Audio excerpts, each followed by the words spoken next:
Welcome to the Minimalist CEO Podcast with Nate Lindquist. Nate created the Minimalist CEO method to help business owners redefine and grow their businesses by finding new demand in places they never thought to look, where there's no competition.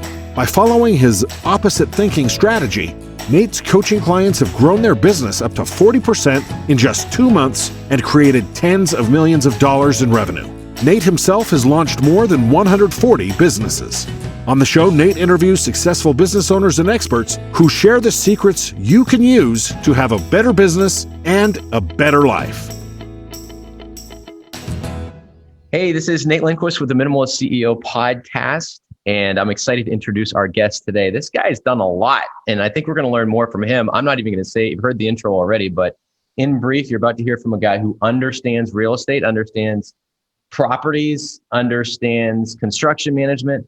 If I went down the list, that'd be half the podcast. So we got a smart dude on the phone.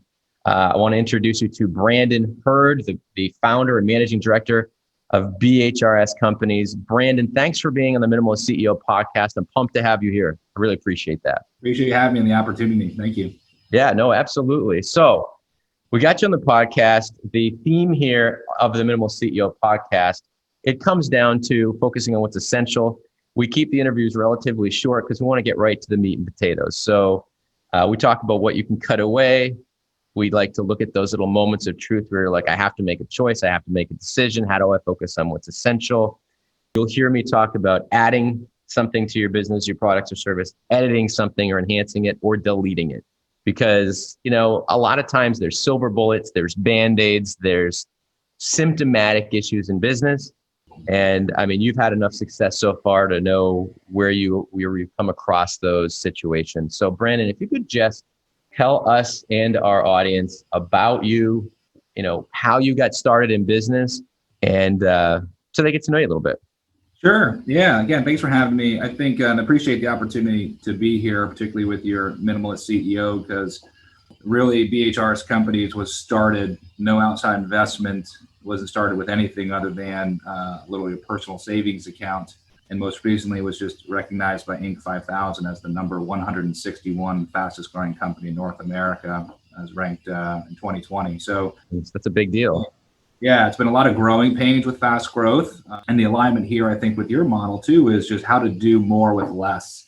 You know, so our business is, you know, still proud of this day, no outside investment. We just started with very simple deals. We've started with understanding our product, understanding our service, and understanding our customers. And I like to say the old adage of not biting off more than we can chew. And there's been a lot of tempting opportunities and deals out there over the years, but we try to stay disciplined and stay along with our strategic growth plan to make sure that we can have the success over time. So over this time, our deals have become more complex. Our customers have become very trusting of us. We've become very trusting of them. So we're eager and opportunistic to explore new opportunities and revenue streams. But it's been great. I mean, it's just been a lot of organic growth, I think, has been our theme, and just staying disciplined with the strategic growth model that I put in place. So Brandon, if you could take us back through the journey. I mean, you know, you're in your 30s, so I'm giving that away. I'll tell everyone I'm in my mid 40s. Probably say that for the next 15, 20 years. But you've been on a journey. And you started with, you know, you self-invested, you bootstrapped it, you made a business happen. Take us on that journey a little bit from starting the business. So what was, you know, for me, I like to share the story. Like I started as a freaking cartoonist. Yeah. And I was like, ooh, I probably want to be, you know, people would ask me for revisions. And then eventually I wanted more business and I had to attach purpose, sprinkle a little purpose into it. And it's like, oh, I guess I'll be a designer. Oh, I'll do a graphic design. So, you know, and without going into my story, I'd like to know, I mean, I think we all try to grab the bulls by the horn and we say, I'm going to be in business. I want to be my own boss. What was your journey? I want to be everything from an astronaut to an engineer to everything in between. My family, actually, the family joke is that Brandon does not like physical labor. And I like to, you know, I learned quickly to make money and living with my mouth. And starting in the summertime, my family's been in development and construction business for 70 plus years. If I had to swing a hammer and any reason I could find not to go to work, I would get out of it. So that's always been a joke. So I got into real estate in the mid 2000s. Lucky me, I became a broker back in 2006 in the state of Florida. We all know what happened in real estate, particularly in Florida during the Great Recession. Welcome. those are very hard times. So I did a little odds and end jobs, but ultimately back in around late 2000s, I got into an enterprise construction company, just kind of couldn't stay away. Got into sales aspect, business development. That led me into more of a regional role. And I quickly rose through the corporate ranks from sales, business development, and made a lot of good relationships. But coming from the small business, a single person entrepreneur, family business, to seeing the discipline and the approach of a global enterprise, one of the best and brightest in that prospective industry, taught me a lot of the things it takes to be successful. So my naivety was back in 2014 when I started this journey. I made the leap of faith. I liken it to leaping off the bridge of an aircraft carrier and not quite knowing how far down the fall was until you just kept going and going and going. Now, without having the team of all the support team, the flight crew, the operations, the guys who are getting the engine room going, and all those hands to make the business successful, to keep this big ship going, was very eye-opening and insightful that I got to throw and catch my own passes now. So that was an interesting journey, kind of starting with, confidence, maybe a little overconfidence looking back. You made the break. You went into corporate. You went into corporate America. You rose to the ranks, you said, of corporate America. What business were you in then? We were specifically in modular construction. So we were doing construction and modular delivery methods at the time. So you learned a ton during that process. You probably spent a lot of time working with different people, understanding personalities, probably noticing like I could do some of this stuff better if I had my own business, which is sort of the journey that I think an entrepreneur goes through. And then when you made the break, how did you make the break and start your business that you have now? Yeah, you're absolutely right. That's my path is identical to that. I got to a point where I just felt really confident that I could, for me, I think more was along the lines of I wanted to service my customers. I come from a very servant leadership mindset. I just wanted to help people, wanted to do things. And with that, organic growth and everything else came organically. But I felt that as my career was going, that I could do these things better on my own with more efficiency, more delivery, more intent, more of a personalized approach that sometimes you just can't get in big business. So I literally one day talked with my wife and said, I think I'm making the jump. She said I was crazy. And I thought about it. And after about another 3 months went by, I said, I'm still thinking about it. I feel confident. Just mustered up the courage and just did it. How many years ago was that when you opened up the company that you have now? We're our 7th year of business now. Okay. So you made the leap. You took money out of savings. You self-funded it. And now you have a business. You get all these different specialties. It looks like your company comprises 3 different divisions. Is that right? That's correct. We have 3 complementary divisions in the same, all around buildings and physical assets and tangible assets, anything from servicing. So we look at build. So my real estate and construction background kind of comes together in this sense that we really help clients everything from, again, the realty services all the way through construction management contracting. After we built it, we now do post-construction maintenance, facility maintenance, kind of taking care of the assets that we built, property management. Okay, I was going to ask you if you do the property. So you get your hands in everything in the property space. What I've noticed, and I've heard from a lot of people in the construction space, is it starts to get overwhelming. You're trying to find the right help. You're trying to find the right talent. And, it can get overwhelming and you can find yourself maybe lots of things falling back on your shoulders. I know you're not a guy who's going to go back out and get your hands in the dirt because I've avoided that my whole life. Yeah, you've avoided that your whole life. So, you went out into construction, you went out into manufacturing, you went out into property services. How do you manage all that? I mean, you're one guy who decided to start a business. Now you've been doing it 7 years. How do you overcome the hurdles of having the right people, getting the right systems in place, and not having it all fall back on you? I mean, there's a lot of promises that you got to make with that going on. Absolutely. So hands down, I've got a fantastic team that we have built and developed over the last, 7 years. I like to think that our team and our bench is pretty stacked right now, and it's taken some time to get that. There's a lot of relationships that I've cultivated just in my life and over my career professionally, and also a lot of good friends and mentors that have helped me get here. So putting the right team together has been the most critical part of this to keep going on this success. And I live on 4 core values with our team that we try to practice every single day and every decision that we do. They focus on excellence, empowerment, accountability, and collaboration. Those are the four things that, if you don't have those four things in an entrepreneurial mindset, you're probably not going to fit well on our team. I love that you whittled the core values down to 4. How did that help you? I mean, I've looked back to teams that I've built in the different companies that I helped to oversee as a contract CEO, advisor, and also as a mentor. And I look at, sometimes I'm like, wow, this is a great team. Early in the game, I used to feel like, wow, I got lucky. Yeah. But eventually, I had to have those moments where I was like, I have to have a process for this so I can make sure I get the world-class people, only superstars in certain roles. And I had to go back and figure out what's my recruiting process. How do I get the right people? Did you come up with a process that you now understand that you can use as you grow and scale for recruiting the right people and making sure that you actually can maintain and grow a dream team? Yeah. So I've always been an athlete, and I've always, 2 things. One is the fake it till you make it kind of mindset. And knowing that I wanted to build a world-class organization, I didn't have the world-class resources. So coming from nothing, you really have to exemplify in all of your behavior and create a brand, not only for yourself, but a brand for your company and your team, and a reputation. And let's face it, as a startup, you are the face. You are, again, you're throwing and catching your own passes, so everything falls on you. And you look at what I call, the old saying of true north, where are we going? And when you look at the decisions that have to be made every single day, from, again, HR, recruiting, like you're talking about, to do I take this deal? Does deal make sense? Legal risk, all those noise that comes into business.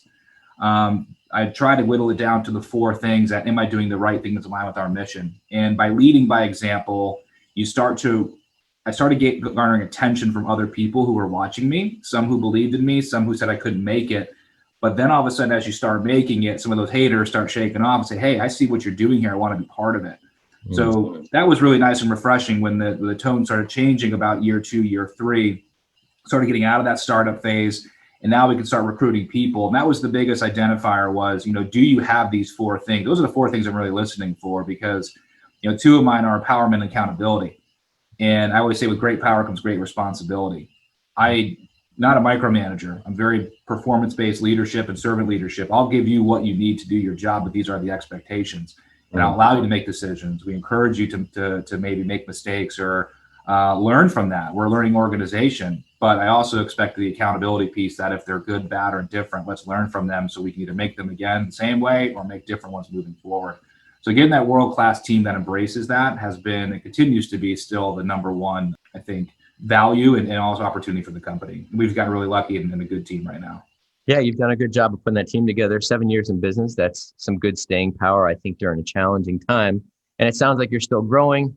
You're top on the list for fastest growing companies, which is great. So one thing that I hear a lot, and I'd be curious what your take is on this. You obviously have the process, you have the values, but I think that there's been an overcomplication. You might notice that's a theme with me. I don't like it when things are unnecessarily complicated to impress. There's a lot of groups and consultants talking about recruiting strategy, about personality testing, about hiring systems and scaling systems. One of the basic principles that I have coached, mentored, and adhered to also in my businesses is you're looking for that intrinsic motivation.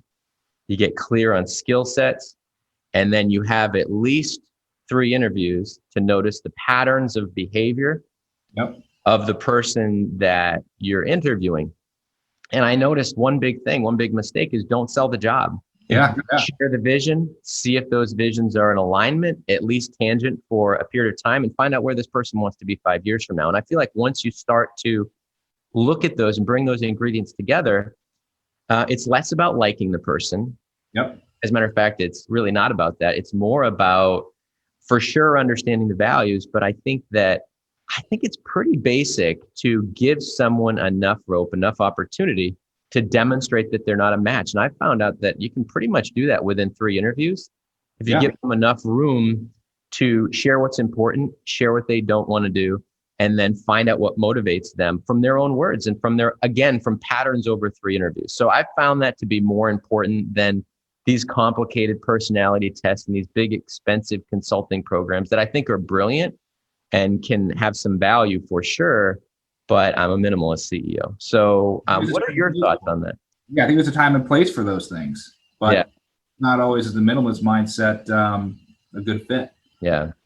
So from that bent, if you look at your hiring early in the game, let's say go back to year 1 and 2, you had to get team members, even though you were throwing and catching the passes.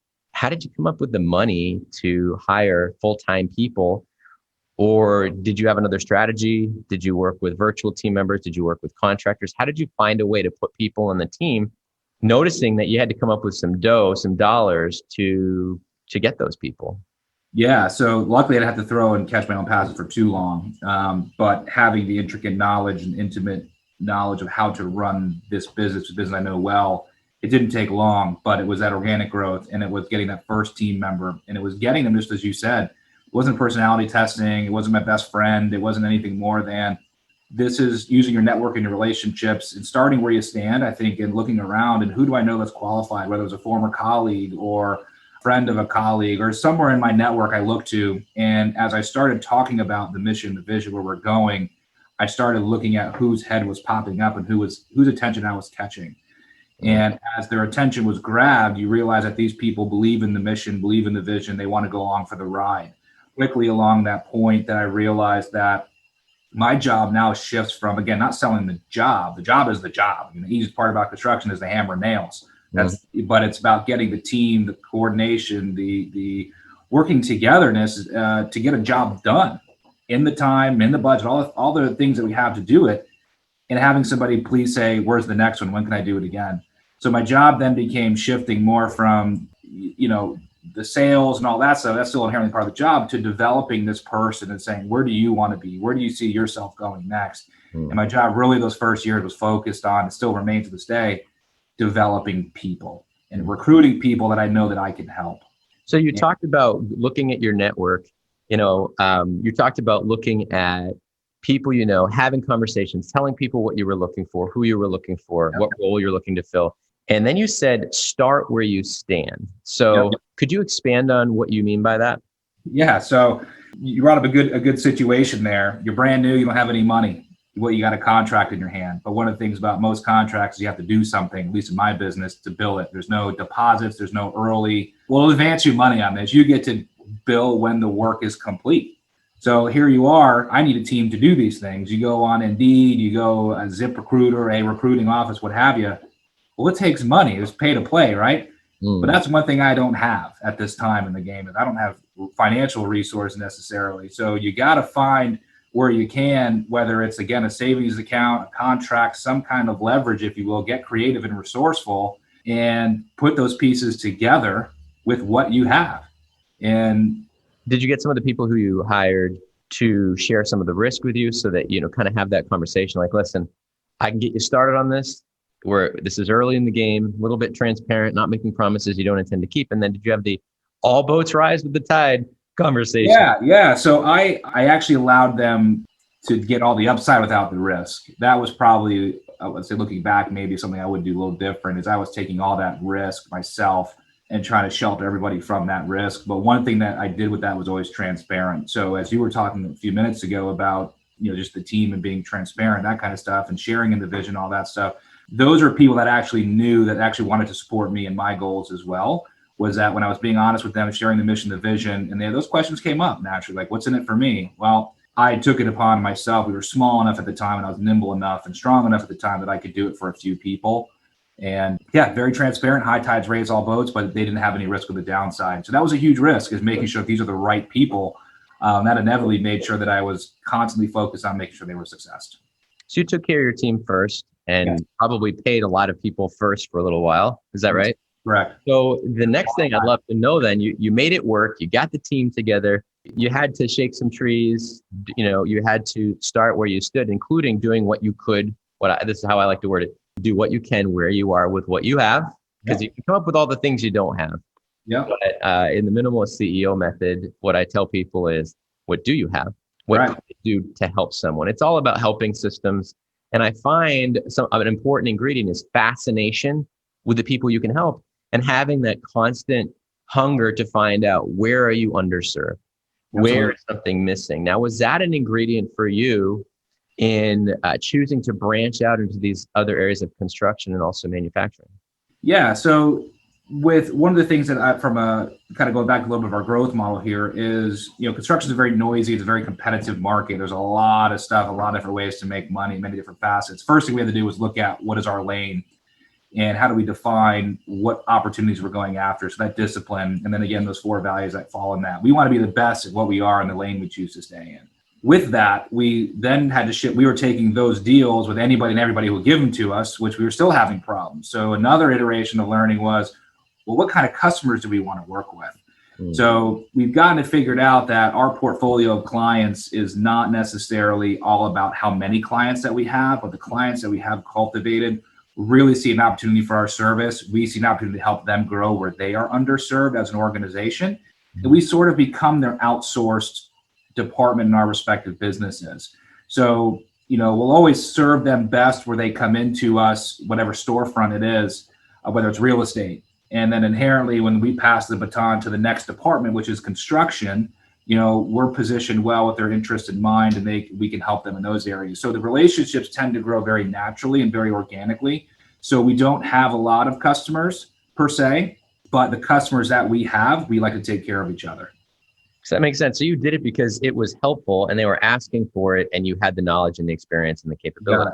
You got it. So it's not just about diversifying. And I think that's a common mistake, is actually losing focus. It was asking, how may I serve, and really listen.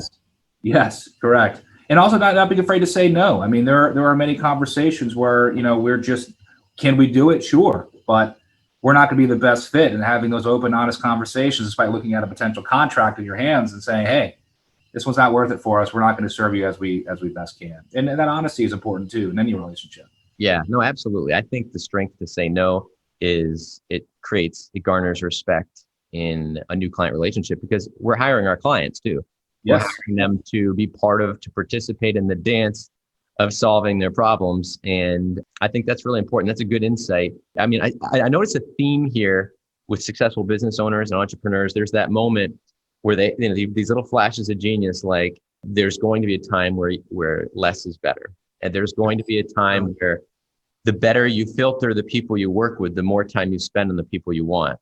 And it's like marketing. I tell people, if you can slide around on the other side of the table and have sit in the truth with the person you're looking to work with and really discover what they want, what they need, where they're underserved, then together you can find the solution, even if it means that working with you isn't the answer. I think that cultivates trust. And I've actually gotten tons of referrals from people who I've said no to. Yeah. Like, I know we weren't a match, but here's someone that you should talk to. So that leads me to, you grew your business to over $1 million a year. I don't even know where you are right now, but I would say that it looks like you've done an impressive over $500 million in projects at this point, which is just a crazy number. So what are some of the things that you did to go from, hey, I've got a business idea, hey, I've built a team, to boom, I've done $500 million in projects? Yeah, well, it's funny because you start totaling up the numbers and you realize, like, holy cow, have we really done that much? And again, as I mentioned earlier, this compounding exponential growth. I mean, again, our growth rate last year, capitalized annualized growth rate was 2,600%. And it's been pretty steady at that for the last 4 or 5 years. But again, the deals get complex, but it's not about the deals per se. It's about serving your clients. And it's about, when our business specifically, we get really good at what we do. So one of the reasons why BHRS companies has distinct yet complementary business units is, we essentially have 3 businesses in one. So when the opportunity comes down the pipeline, if you will, we have an opportunity to shift it like Plinko into the compartment it needs to go to, who's going to service that business as needed at that time.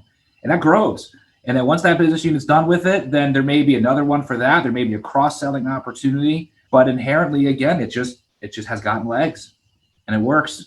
So do you have people on your team? I look at the 3 major pieces, the linchpins in growing a business: lead acquisition, lead conversion, the sales enrollment process, getting people into your business and the cash flow part.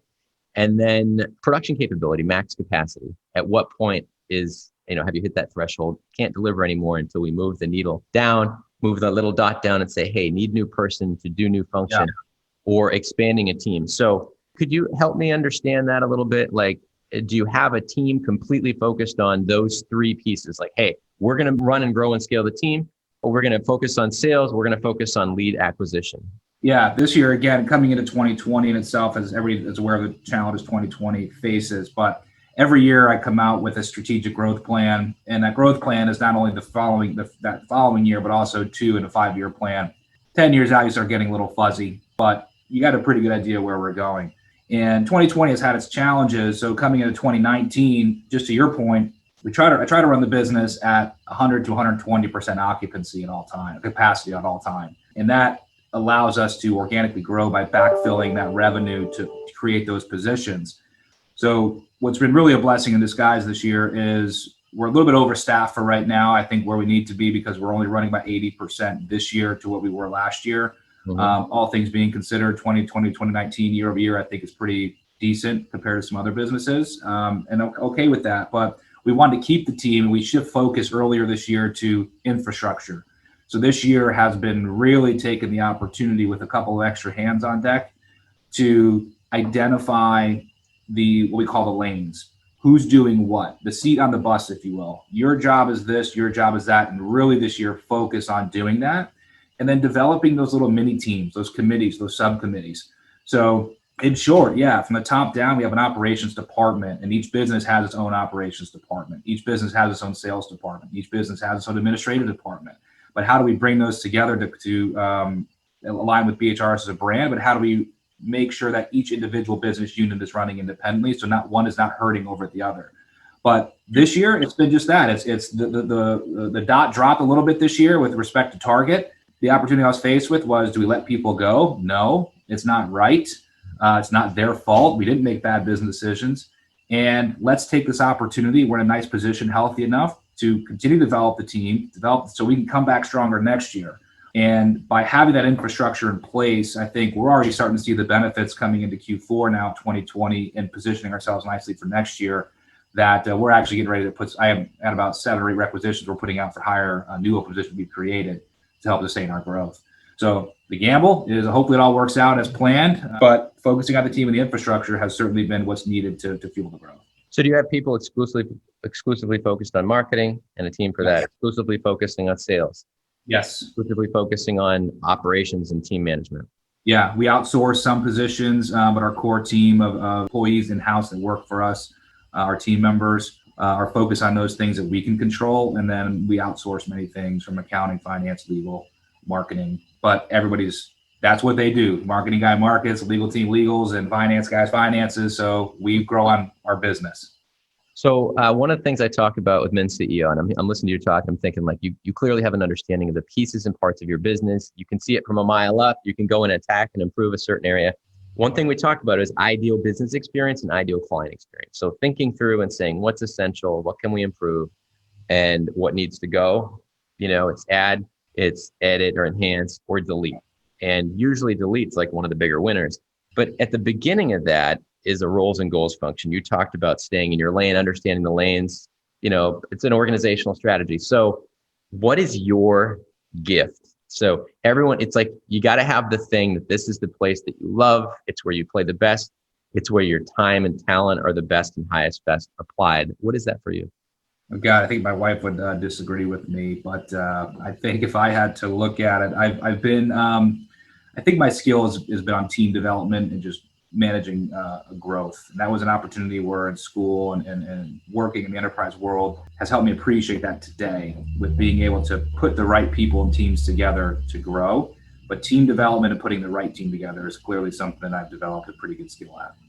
So there's companies I talk to then, since you're in that role and you think of that as your big gifts, which is great. Because what a shame for you to be doing all the business development when you could teach or train, put a team in place to do that. So you can focus on building the team. Super important. So I talk to people in the construction space, the restoration space, small home services, even small legal practices, healthcare, you name it. And the common thing that I hear, especially when it comes to where there's work being done out in the field and there's people in the office and there's that separation, is we got a cash flow crunch, but we have plenty of business. So we look at margins and we look at timing and we look at projects that need to be, filtered out, like maybe say no to this in the future. What do you say to someone who's very good as an owner at business development and relationships, but doesn't have the cash flow to put the project manager or the estimator or the business development director in place, and they sort of have that as their mantra, sort of the pre-$1 million a year model. Yeah. It all falls back on them until they burn out. So what would you tell that person is an essential step or a mindset or a shift they need to make to get over that hump? So that's an interesting question and dilemma that obviously in that particular industry is always, I think, the biggest struggle is cash flow. My best advice would be you have to know. So as I said, I think I even said earlier, the easiest part about construction is hammer and nails. Many business owners get into the business because they know that trade, right? They know I want to be a lawyer because I know law, but what they lack is the team building, and they also lack the business acumen. So if you're in the business of construction, the business of law, the business of healthcare, whatever your business is, you have to fundamentally know business. And I think if you're going to get into the business of that, you have to recognize your strength as maybe the provider, the PM, the seller, the supervisor, all those things. But if you're struggling with those cash flow issues, perhaps there's an opportunity to go back and maybe educate yourself a little bit on business too, because you can take a step back, and that to me is a couple things. One, you may not be charging enough. You may not value your time. You may not understand all the components that you could be charging for. There's opportunity. But also, it's not just about charging for them. It's about if you're charging a customer for a good or a service, and you're saying you're going to add the value by doing these things, well, you need to have those things in place. So if you need a PM and you need a superintendent, and that's going to help you do your job better, ask for it, sell it, run the business to have those things. So being disciplined, I think, with business acumen and using your money as a tool, as you would a hammer and nails. I think that's brilliant advice. I love how you said here, ask for it.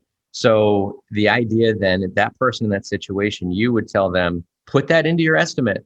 Yes. You know what, you're doing consulting to do the estimate. Give it to you. Yeah. So you're doing estimating, which is including consulting. It's including field work, maybe photos, project management, maybe materialist procurement. Those are all items that can be on your total bill that if they're not done correctly, could easily demonstrate in the sales process that the project may not be the project that you want when the outcome is, shows up that day. That's correct. So that's back to what you said. It's about knowing your lane. And sometimes I think the biggest disconnect, particularly in not many industries, but is you're trying to sell the wrong thing. So not like too many sayings here, but to be a good buyer, to be a good seller, you got to understand buying, right? So you're trying to sell the wrong good to the wrong person. So if you're trying to sell a product and you're on the recipient and I don't have enough on your end, well, of course they're going to take you because you're underselling it. So maybe you need to go to a different pasture there and sell a product to a customer better aligned with your services. So I think the big miscommunication is people don't understand their own value of what they're doing. You hit on a really big point, value your time. And I think one thing that points to is I think with all those moments where we get the jobs done. I look back when I started a business and it's like, I got the team, I got the sale made, everything's going, and then everything settles out and there's virtually nothing left for me. Yeah.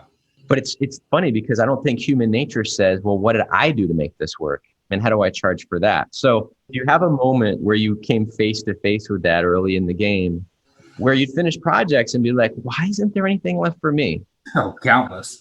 There were countless projects like that. Could you expand on that a little bit? And because I think that's a telling moment, because that's a moment where you had to look back, say what happened, and how am I going to fix it? So could you share a little bit? Maybe tell us. I remember our first full year, our first half of our first full year of business after I made Leap of Faith. We had flipped in the process of 26 houses. We're now strictly non-residential, but at the time, again, as I mentioned, we would take revenue and deals from anywhere we could get revenue.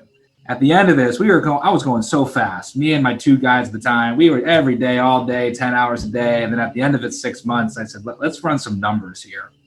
And at the time, even our accounting software was rudimentary. So I didn't even have the insight into it. And I looked back and I was like, we've lost money in 6 months. And I still hadn't taken a salary yet. I didn't take any income out of the business yet. And I was like, this is not sustainable. And we legit went to the owners and said, hey, we appreciate all the business, but thanks, but no thanks. We're done. Mm-hmm. And that was a big, scary moment because here we actually have revenue. We have this, but I'm like, I'm about to walk away from all this. How are we going to replace it? Mm-hmm. So that was the aha moment where you look at the cash burn rate. Again, luckily I was in a position where I had positioned myself to minimize my personal expenses. Still didn't have a revenue, but I had some savings account and credit cards living on. I got a definitive time where I know they're going to run out. And it was like, something's got to change. That's a scary moment. We've all been there. Scary moment. Like, did I make the right choice? Yeah. And we're 18 months into this game now. So, and I'm counting the days. So it really is, with the need for survival, I think is when you get really creative, and that's when kind of desperation can kind of kick in. But being aware of your emotions too, that, hey, this is desperate, but you can't pass on to your customer. It's not their problem. So it took some really good opportunities for us to get out there and be real with ourselves, look at back at the business model. Hey, are we running a good business? No, if we were, we wouldn't be losing money. So we realigned ourselves and went back to market, kind of a relaunch, if you will, and took what we learned, and all of a sudden, new contracts, new opportunities started coming in because we had asked for them. So if I were to sum up what you said, tell me if I'm right. This is a case of where is your value? Bring it to the people who see that value. Make sure you're getting the value that your project is worth, and being busy, keeping your team busy. Having the juice and that excitement of a sale doesn't mean you're in business. It means you're right. That's right. This is not productive. Yeah, this is not productive. No, it's not. This has been great. I think that's a huge insight. And I know right out of the gate from the questions and the emails that we get from our listeners that, and several of the clients who I've worked with over the years are going to hear this and be like, yeah, that is really helpful advice. The idea of valuing your time, and I think also packaging up the value, it allows you to have a distinction, have a differentiator that shows the value that you're bringing to it. And a lot of times, you're moving outside of that chuck in a truck construction service that says, hey, I'm a preferred vendor for this bigger company. I'm going to do whatever they ask. Look, I'm busy. Instead, you're going to say, listen, I'm valuable. I have a product. There's something I'm going to bring that other people can't, and I'm going to get paid a reasonable fee for a very good service. So huge insights, Brandon. You're obviously out there doing a good job in the market. And what I'd love to know real quick, because we only have just 1 more minute left. What is the piece of advice that you could put on a billboard? I'm going to borrow this from Tim Ferriss because I'm a fan of his work. What would you put on a billboard and now here's the trick, that you would tell anyone in the service business space to cut away? Don't do this. You're going to put it on a billboard. The whole world's going to see it. Wow. What would you cut away in a service business? Cut away. I would say cut away the BS and be efficient, be smart, add value for your clients. Listen to your clients. Billboard. Cut away the BS. Give your clients what they want. Okay. So the big story. That's what I call the BS, the big story. That's right. Okay. Stop the BS and serve your client. Listen to them. Give them what they want. Listen to your clients and they'll tell you what they want, and stop trying to necessarily sell your service, and your service will sell itself. There's a reason why they contacted you. Well, hashtag fascination. I think when you're fascinated with your clients, you create something that's so special to them that you start to head down the path of eliminating competition. Because I think building a helping system with fascination is pretty rare. Yeah, call it compete without competing. Absolutely. That's awesome. I love it. So what'd you say, the P without competing? We got to learn. That's how we compete without competing. I was like, where's he going with this? That's awesome. Brandon, this has been a great interview. I really appreciate the time. Again, what you shared, I think, have been great insights for people who are in the small service space. Ladies and gentlemen, Brandon Hurd. Thank you, Brandon, for being on the Minimalist CEO podcast. I super appreciate it. My pleasure. Had a lot of fun. Thanks again. This is good. Our audience is gonna benefit from this. If people want to reach out and get in touch with you, what's the best place? We're obviously going to put information on your website and stuff like that. I know you're the founder and managing director of the BHRS company, so we'll have the link to the website for the company. But where else can people find you? Is there anything else that you'd like to share about how to get in touch if they have questions? Sure. You can check out our social media. Check out my LinkedIn profile. It's a really good way. I stay in touch with a lot of professionals through that platform. You can look me up there, Brandon Hurd. Shoot me an email. Our contact information is on that page. Direct message me or send me an email, and I'm happy to help and consult and offer any advice. If you find any value in my words, happy to help. Yeah, well, as long as I don't hand you a hammer, right? That's right. No one called to ask you to swing a hammer. Brandon, thanks again. I appreciate it. And thanks for being a part of the Minimalist CEO. Again, I'm Nate Lindquist with the Minimalist CEO Podcast, and we'll see you in the next episode. Thanks for joining us.